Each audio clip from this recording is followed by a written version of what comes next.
Well, fellas, we find ourselves at that crucial time once again. We are going to play the usual game we normally play on this channel. Did Behaviour actually play the video game between now and, the PTB starting? We're about to find out. I did do a review of the, the Freddy rework when it actually happened. It feels like it was ages ago for some reason. But yeah, this is apparently the information they have gathered from the oh-so-faithful data sheets, probably. But, we'll give them the benefit of the doubt, as I always do.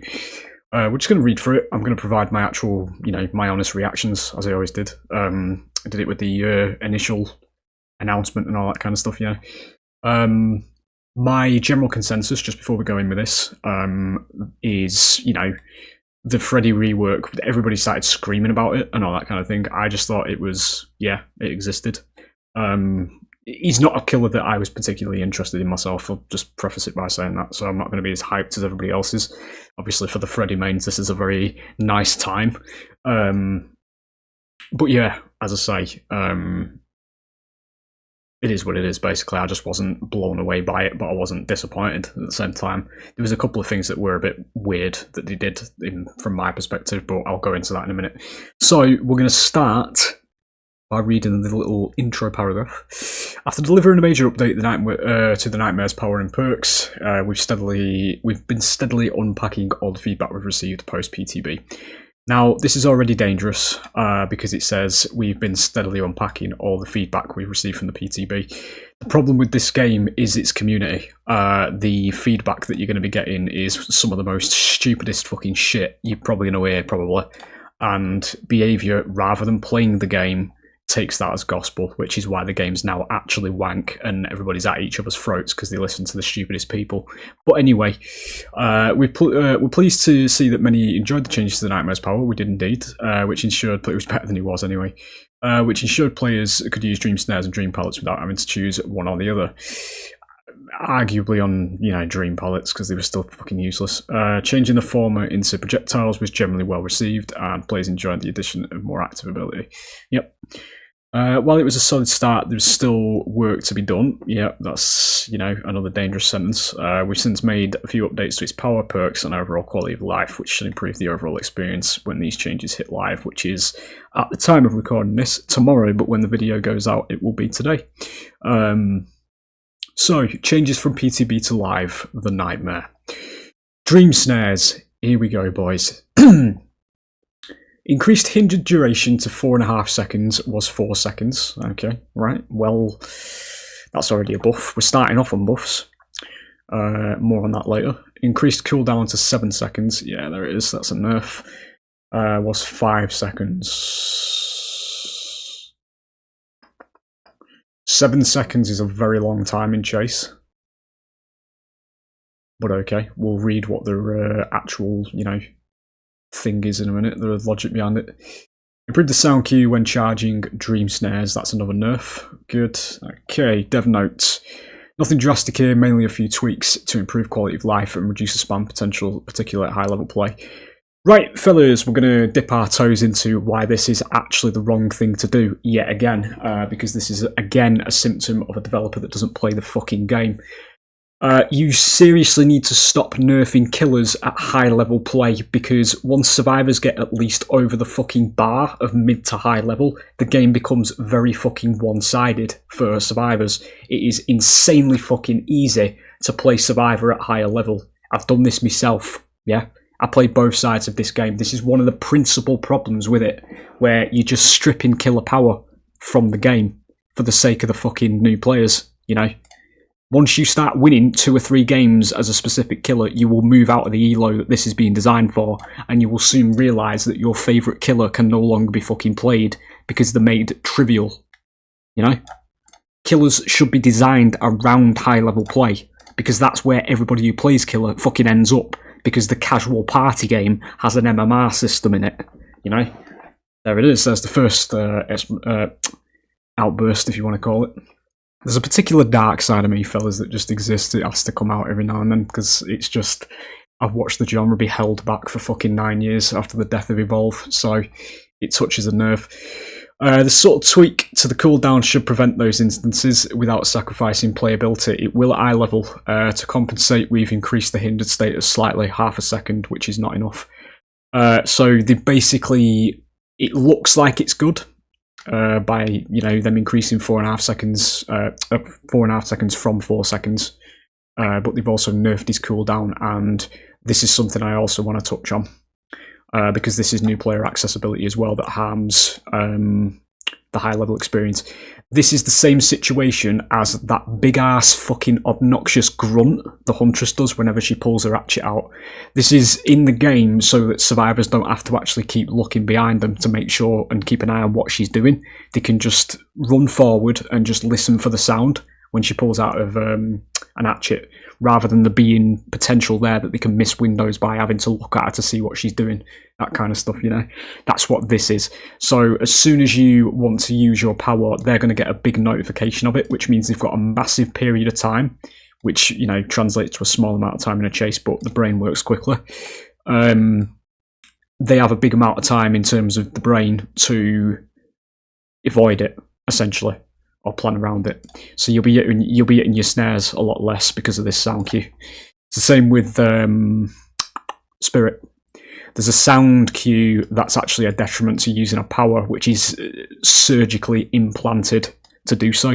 And that's whenever you go into your phase, she'll do that breathy kind of sound every time she goes into it that masks the initial pathing sounds of the survivors. So you just lose the trail if you've not got your headphones literally piercing your fucking eardrums to hear where they are. It's that kind of stuff, but it is working against you, that sound cue for charging snares.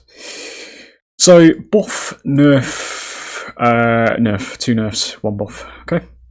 Dream palettes can't really make these worse, so we'll see. Increased rupture range to 3.5 meters, was 3 meters. That's good. So slightly bigger explosion radius. Rupturing pallets cannot be dropped. That's a good one. That's a good one, boys. Oh, that tastes good. That's a good one. Right.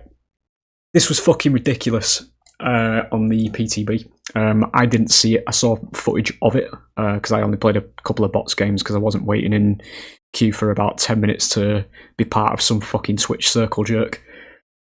So this was basically, they could drop pallets to just completely stop something that was very easy to avoid anyway, because this requires you to know the timing to get this off, because I think it's a 2 second detonation delay or something like that. But even if they did that, they can just rush the pallet and drop it and it completely denies it. It's fucking idiotic. One of the recurring points of feedback centered around the usefulness of dream pallets. You mean the lack of usefulness and their ability to make an immediate impact in a trial. I don't know what game you're playing, mate. We've increased the rupture range and made it so a dropped dream pallet will not cancel your rupture charge. Good. Actually positive. So dream pallets have been buffed across the board. This is good. I'll get onto why killer buffs are good later on at the end, provided I remember. But basically, it centres around my philosophy of just removing all the perks from the game. Remove all the perks, balance it around killer powers and gen speeds, and then you'd have a significantly better and healthier game. Obviously, that's not the timeline we live in, and it's probably not going to happen, but it is actually how you fix the game. I saw this shit with Evolve. Dev notes, yeah, we just read that, haven't we? Dream projection. Releasing a dream projection now cancels the teleport. Oh. Yes, good. Thank fuck for that. I had a lot to say about this in the first initial patch note, reveal kind of thing. This was fucking stupid. Removing this, they legit wrote like a paragraph like one of these, and in it stated why releasing a dream protection and cancelling a teleport was a good thing, and like literally just praising it and saying it was good and it was good to mind game and all that kind of shit, and then the next sentence below it was like, so we fucking removed it. It was just stupid. It was really stupid, and I did mention it at the time. But yeah, that's good that's back. That is actually really good that's back, because you've got mind games now. You can fake out teleports generators. I don't know why the fuck they removed that, to be honest. Cancelling dream projection now incurs the full cooldown. Yeah. Can live with that, to be honest. I can't actually live with that based on what I've seen with Freddy anyway, because usually I'd do it to fake and then I'd look on foot anyway for another survivor, and then by the time that goes, it's probably alright. Have to see the full cooldown, obviously, but while charging dream projection movement speed is reduced to 3.86 meters. So you can't do it in a chase, basically, is what that means. Because it'll, I think that's less than Survivor's move speed, that. Can't remember. Don't know what Survivor move speed is. It's actually unironically easier to read 100% or 110% or 115, you know, rather than this. This doesn't make any sense to me. It's just mud, clear as mud. But that strikes me as quite slow, to be honest. Reveal the aura of the nightmare emerging near a teleport location to help with orientation, visible to killer only. Thank fuck for that.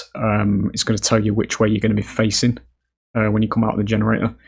Basically just an aura of your clone emerging from the generator. Added a sound effects and visual effects when the nightmare triggers a dream protection on survivors healing in the dream world. Okay. I don't actually know what that means. Added a sound effects and visual effects when the nightmare triggers a dream projection. So that's when he teleports to them when healing, innit? Yeah, so they get a sound notification and a visual notification. Because nobody can use the fucking eyes or ears anymore. That's fine. That's the similar vein, fellas. Just for those of you who've come from Evolve. This is the same kind of argument. I'll put it into Evolve speak for you. This was the type of shit they did with Stage 2 in Evolve, where all the buff wildlife, the creatures that you could eat to gain buffs from, when they had that little, in the original game, which was just miles better, had little, the animal itself was actually a white colour because it was like an albino animal, and it had a little shuriken above it, above its health bar, when you approached it. That was like a buff animal, that's how you could tell what it was. When they changed it to Stage 2, they put basically a big fucking sky beam that could be seen from literally the other side of the map. This is where the buff animal is. And it legit nuked the fucking nuke to the atmosphere entirely in that game. But that's the same sort of thing here. It's added a sound effect, so as soon as somebody teleports, he teleports to them, bang, boom, you know, through your headset, you're going to know he's there, and then you're also going to get a visual effect. Boom, he's over there. Wouldn't be wild to predict that if this is actually, you know, it tells you where he is, because they usually do that. It'll be some kind of aura reading thing, temporary aura reading. Maybe a survivor equivalent of Killer Instinct. Something like that. It's just, it's stuff that just completely removes atmosphere, as far as I'm concerned. But, you know, we have to win every game. When the nightmare triggers a dream projection on survivors healing the dream world. Yeah. We heard you loud and clear, the fake out is back, with a small caveat. Yeah, we know. Well, fellas, I'm going to say it. Good. You actually listened to some of the correct people this time, which is bizarre for behaviour. Clearly there was quite a lot of people who said they wanted this. The killer players actually came out in force in this one. For them to do this, because usually whenever they nerf killers they don't budge at all, but if somebody says anything about survivors they instantly revert it. You might think I sound like a killer main, fellas, but I played both sides of this game, and this is what are we in, 2025? I've been here since 2016. 9 years worth of general observation, and it is, you know, the reason the game's so wank at the moment and why we're all not enjoying it, because we're listening to the wrong people. Said it earlier on. You'll have to use it wisely, as cancelling your teleport will still cause the ability to enter cooldown. Yep, we've also added an aura that should help orientate players after a teleport, as well as additional effects to clear up when the nightmare uses a dream projection on healing survivors. Yeah, overall though, despite all that, I'd say that's positive. I would actually say that's positive. Yeah, this being back is good, universally. It shouldn't have been removed in the first place, fellas. I really don't fucking understand why they sort of chanced it, you know. It's just... It was a big part of his kit to fake generators out, you know. And then they just remove it. Fucking weird, dude. Wake up interaction. The wake up interaction takes priority over healing. If an injured survivor is asleep, and a weak survivor will be able to wake them up without healing them. Okay. If an injured survivor... Alright, yeah. Not much to see here, but this should help alleviate some of the frustration that arose when trying to wake up an injured survivor. Fucking hell, did you actually have to... I don't remember seeing that, actually. Did you actually have to heal them before you have to wake them up? That's quite bad, yeah, positive. I do think that's positive, then. Yeah, if you want to wake somebody up who's injured, yeah. Yeah, it should wake them up first. Fucking hell, was that... Why wouldn't it do that from base? Fucking hell. Right, anyway, sure. Do you have to, like... I don't know how long it's been like that, as I say, because I never see Freddy's when I play Survivor, so... I don't know how long it's been where you have to heal them first. I assume that's what that is, for sure. Add-on changes. We made a few minor tweaks to the Nightmares add-ons, as a few were noted to be slightly overtuned. Jump right. Decreased to 0.5 seconds was 1 second. Fucking what? What have you reduced? Why have we just completely, like, not listed whatever the fuck this is? Decreased to 0.5 seconds. What? Unicorn block. Decreased to 0.5 meters. What? You know? Fucking hell. I can't even comment on that because I don't even fucking know what they are. Christ's sake, dude. Perk changes for several initial perk changes made in the made in the PTB. So it's made a small tweaks to wake up. Now, before I read this, fellas, and I have closed my eyes here. I'm looking up at the ceiling because I don't want to close my eyes. I need to think at the same time.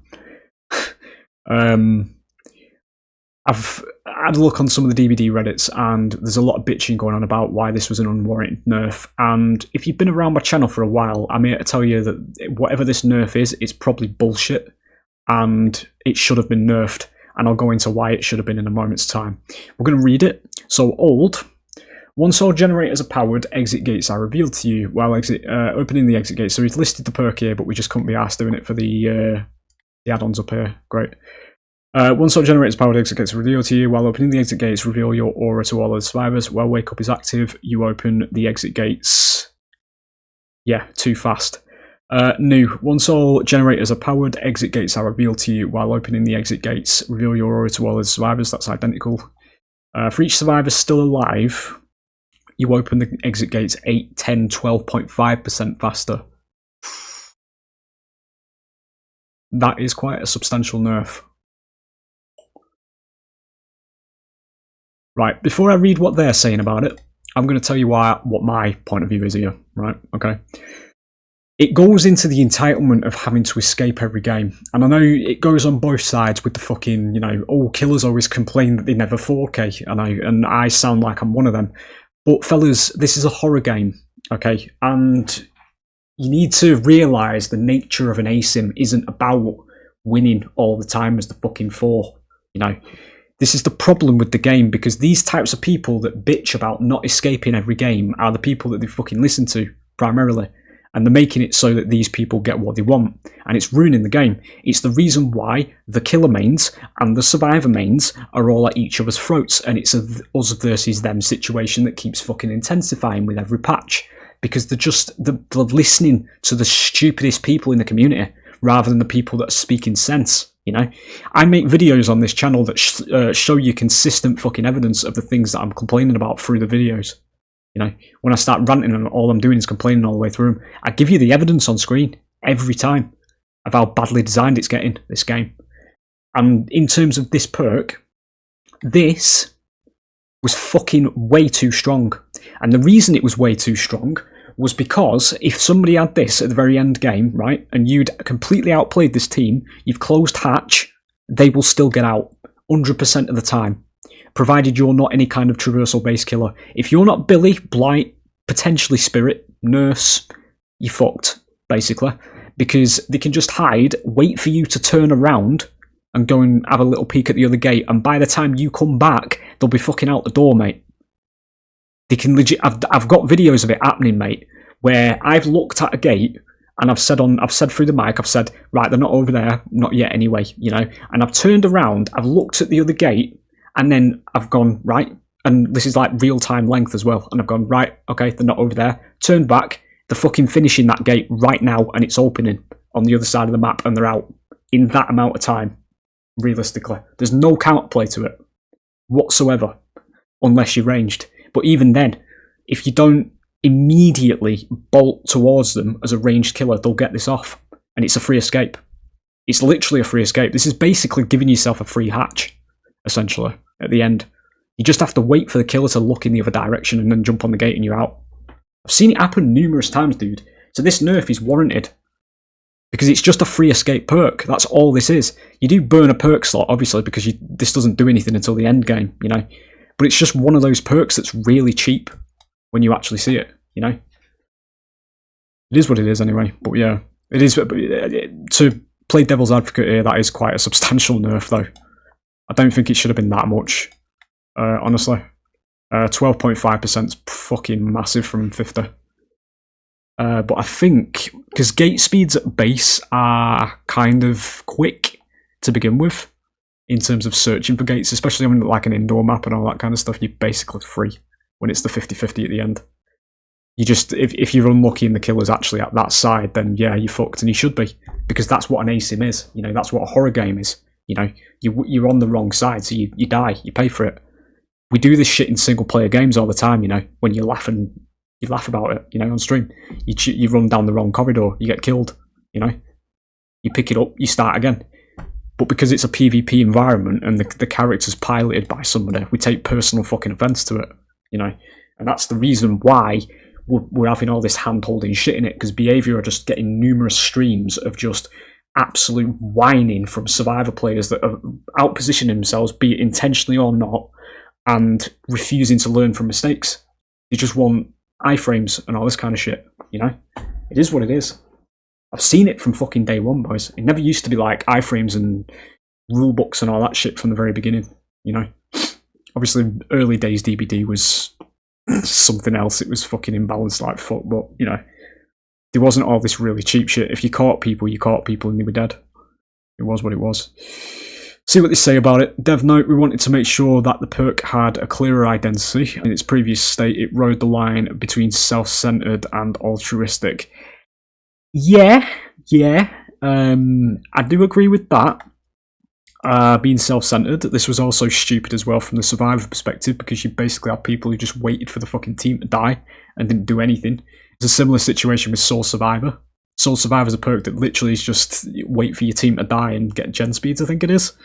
I think it's every time a survivor dies, you get a percentage increase to gen speeds or something like that. I don't know what it is, but it is something to do with, you know, the rest of your team dying. There's the Yunjin perk as well, fast track. I think that gives you great skill checks whenever a teammate gets hooked, or something like that. Something that makes you thrive on your team dying. It's fucking stupid. Because it just makes people just hide and throw games, or just so they can get out, you know. The basic idea behind its design is to enhance your role as a beacon of endgame hope, ensuring your teammates remain alive to reap the perk benefits. Yeah. If you get it off in endgame, obviously, you know, when for each of the survivors that's alive. Oh shit, this isn't perk tiers either. Forgot about that. So does this not do anything if you're the last alive then? No, it does. It'll give you the 8 if you're on your own, because it counts you, another teammate, and your other teammate. Yeah, I get it. Yeah, so you get 8%. It's big from 40. Oh no, but that was tiers anyway, so it was down from 50. 42% nerf, boys. Right. The basic idea behind its design is to enhance it. Yeah, we just read that. It's fine. Yeah, the whole self-centered shit's correct there. I do agree with that, to be honest. It was fucking dumb.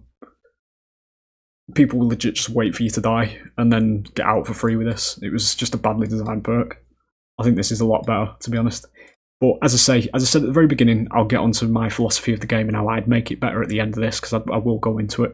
It basically exists in a timeline where none of this shit actually exists. Literally, like, none of it, you know? But we'll get to that in a minute. Beast of Prey. Oh, we're actually here anyway. We've also tweaked the numbers of Beast of Prey. In a previous state, many players felt the benefits weren't worth the commitment. Yeah, it was literally dog shit. So we felt comfortable increasing the duration. Hopefully this new version can be more useful during those long high stakes chases. Right, so, old, upon gaining the Bloodlust effect, Beast of Prey activates, gain undetectable for 15, 20, 25 seconds. This perk doesn't do anything, by the way, by its conceptual design. The reason this perk doesn't do anything, all it does is hide your red stain, which, you know, is not that bad, to be fair. The removal of the terror radius literally doesn't mean anything from undetectable because you'll always have the chase music. So you're basically only removing your red stain, which is what this means. It's not technically undetectable. You're undetectable to everybody else, but they're going to be doing gens and won't give a shit. So new, upon gaining the Bloodlust effect, Beast of Prey activates, gain undetectable for 30, 35, 40. It's a buff, obviously. What's that? 15-second buff. That is. At the top. Yeah, basically. That's all I've got to say, really. I still don't see the point, to be honest. I don't know. I might mess around with it, I don't know, because 40 seconds without a red stain is pretty good, to be honest. But you do need to throw the game to get it, because you need to get Bloodlust at tier 1, which, if you've, based on, again, the evidence that I give you on my videos, there's been a couple of them going out recently, if you're chasing somebody for as long of the amount of time that you get Bloodlust, you've probably lost the game. So, going away from that anyway, it is what it is. It's just, I don't know, I'm probably never going to use that. I've not really got anything else to say, to be fair. So, fellas, based on all this, what I will mention just at the end here, how I would fix the game. Remove literally everything. Get rid of all this. Get rid of perks entirely. All the numbers increases. All the stuff that just breeds imbalance. Get rid of fucking everything. Balance the game around killer powers and gen speeds. That's all you need to do. Leave items in the game. Leave add-ons in the game. All that kind of stuff. Go from there. That's all you need to do. Remove the perks. Balance the game around gen speeds. Balance the game around killer powers. Adjust them so they're at an equal standing to the pacing, you know, and the game will be significantly better day one. But we don't live in that timeline, unfortunately, and I doubt we ever will. But that is actually how you fix this game. You just remove it all. Remove literally all these perks and all this stupid shit that exists that shouldn't exist in PvP games.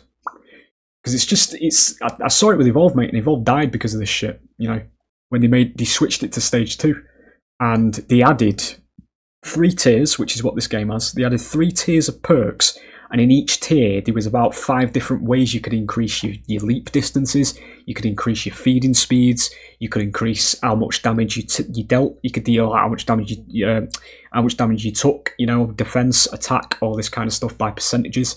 Obviously, as you went higher in tiers, these percentages got even larger. You could stack them, so it got really fucking stupid. You had medics that couldn't be killed by monsters, you know, all that kind of stuff, because they just stacked healing perks over and over. Fucking stupid. And it shouldn't be in ASIMs. Less is more in an ASIM, fellas. If you want a good example of an ASIM that's balanced, go and watch the original Evolve on my channel. You'll see it. Obviously, it's against bots, so you're not going to get the proper version of it if you are going to go and watch that, but it is what it is. Like, if you've got less things to worry about in terms of game balance, sure, you're winning. And it's got to the point now anyway where people are legit, like new players who come into this game now literally can't keep up with all the new perks that have been added, because it takes something like 7 years or something worth of fucking farming to get everybody now if you're starting from day one.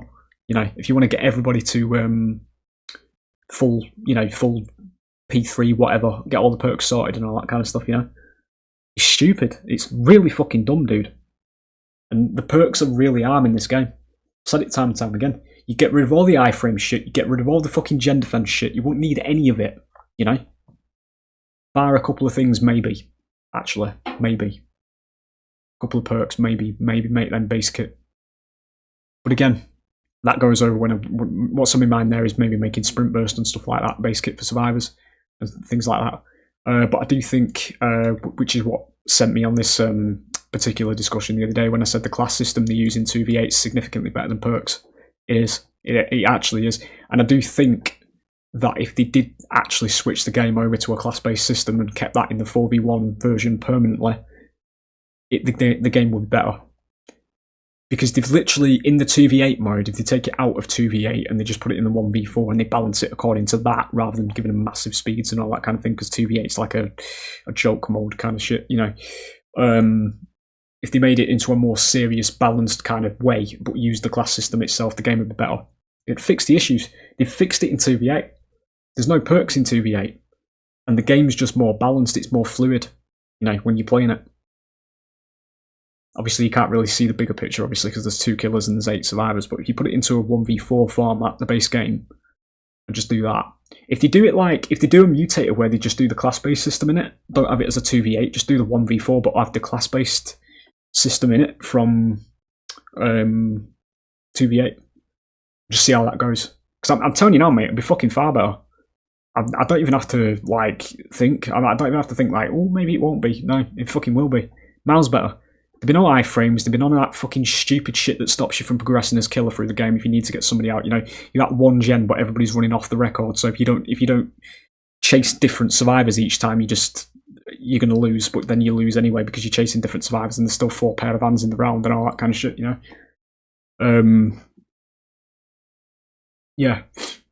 And obviously that goes, my consideration towards the survivor side of things there, to turn into a bit of discussion this at the end, but I start rambling because I'm passionate about the genre. It's the, as I've started referring to it, the crazy or dark side version of me, because nobody seems to agree with me when I'm literally just trying to help the asim genre, and I do want it to be the best it can be, because I do think this game in particular doesn't need to be, you know, deleted, as my fucking commentary would imply. I just want it to fucking get better, you know, because at the moment it's in a very shit state, as far as I'm concerned. And it goes on the survivor side as well. They've been on the stuff where you get into them games where there's fucking millions of gen defense perks in play, so you can't actually do any gens while the team's dying, all that kind of stuff when it's oppressive in solo queue. None of that shit would exist either if they went, you know, the way I'm saying here. Just get rid of all the perks, because it wouldn't exist anymore. Because it's all perks that does this to the game. If you balance it around the killer powers, you balance it around gen speeds themselves, and you reach a happy medium with them and just go from there, it'd be far better for the fucking company on behaviour as well, because you won't have to consider all these different things whenever they're introducing a new killer that brings new perks into the game, the new survivor that brings new perks into the game, you know, and it makes broken synergies. There's literally millions of fucking synergies now, and you can't keep track of all that shit. It's physically impossible, you know. But it is what it is, as I say. This is it's less is more. You don't need to do shit like this in games. I've seen other games do it as well. It's not just this game. There's other games that just they think that build diversity and things like this, and they think they can do no wrong with it, and that it's only a positive, you know. But it's not. It's a fucking negative. You're just breeding imbalance into your game for its longevity, and that's what we've got now. That's literally what we've got. It's just unbalanced everywhere, because there's perks all over it, and they keep just adding new ones, you know. On top of the fact that I'm convinced they don't have playtesters. I'm convinced that, you know, based on some of the changes they make. They've been fucking idiotic through the years, some of the changes they've made for this game. For both sides of it, you know. But, as I say, you know, it is what it is anyway. That's how I change it. Just remove all the perks. Gear the game back to an actual horror experience as well, where it's more geared around stealth and all that kind of stuff for survivors, where you do actually have to hide from the killer and not just run at them with fucking C4s and grenades and all that shit, because it's fucking dumb, dude, now. It really is. Kind of beats the tension as well, considering every killer has an approaching theme, but usually survivors these days use that as an indicator to fucking find the killer, you know. I do think they should lean back to horror roots, to be honest, and make killers something that you should stay away from. One of my favourite parts of Survivor, playing as Survivor, is hiding, which is why in a lot of my Survivor videos I like to hide. And I like to just stay within the tension, you know, of hearing the terror radius, not knowing where they are and all that kind of stuff. I like that, because I like that kind of horror experience, you know, because it's really good with the tension build-up and all that kind of stuff. But they're gearing it more and more into a fucking confrontation simulator, and it's, as far as I'm concerned, mate, it's not the way forward, because it's breeding toxicity as well. A big part of that's obviously thanks to Twitch, because, you know, it makes money to take the piss out of people online because we're not happy with our own lives. But you know, it is what it is. As I say, we're not going into that. But it is, yeah. I remove the perks, turn it into a more solidified horror experience. Game gets better day one. All this us versus them bollocks. It won't completely stop, but it would probably get subdued quite a lot because there won't be any sort of perks to hide behind for any side, both sides. Then it'd be about using your killer power properly and also being effective enough on gens, but also making gens slow enough so you can actually get some fucking gameplay out of it, you know? Because these days gen speeds are way too fast, mate. Way too fast. I predominantly play killer. That should be evident, yeah, based on this commentary, but I do play survivor. And there's been times, mate, where I've been playing survivor and I've thought, fucking hell, dude, how the fuck is he going to come back from this? And he never does. You know, I've been in games where we've been at literally, like, even, well, killer games and survivor games where we're at 2 gens within the first 3 minutes of a match. Yeah, that's not good game design. I know it sounds spiteful and toxic whenever I go on about it when I'm playing it out, but that's because I'm playing it out, you know, and there's not much I can do apart from slug and tunnel everybody. Don't want to do that. I've said that time and time again as well. Slugging and tunneling is one of the most boring fucking tactics in this game. I don't want to just pin everybody to the floor and just skip the game's fundamental design. That's why it's bad game design, you know? I want it to be about chasing and trying to use the killer power whilst also keeping consistent pressure around the map, you know? Be it gen speeds being slow enough to compensate for that kind of thing, or just any kind of passive kind of pressure that the killer might have to do something about gens being worked on elsewhere while they're in a chase, a very minor kind of like, I don't know, maybe a fearful debuff, something like that, you know, whenever a survivor's actually in chase, the gen speeds get slowed down by a small percentage, that kind of thing, rather than just being fucking nuked through by 2 survivors that pair up. And then you just lose the game because you don't know 2 survivors are together, effectively. But yeah, that's basically the main thoughts. This was a Freddy PTB match, patch notes, by the way, not the main discussion, but we tend to go on a bit of a tyrant because that version of me comes out whenever I get passionate. So it is what it is. In terms of the Freddy rework, I think it's alright. I can't really stress this enough, fellas. I'm just, you know, it is what it is. It exists to me, you know. I know it's something that a lot of people have been waiting for a long time, and yeah, I'm happy for the people that have. But for me personally, I'm not going to start screeching at the screen like most YouTubers do, because I'm just not like that, to be honest. But yeah, it exists. I think it's alright. It's better than he was, put it that way. Yeah. See you on the next one, eh?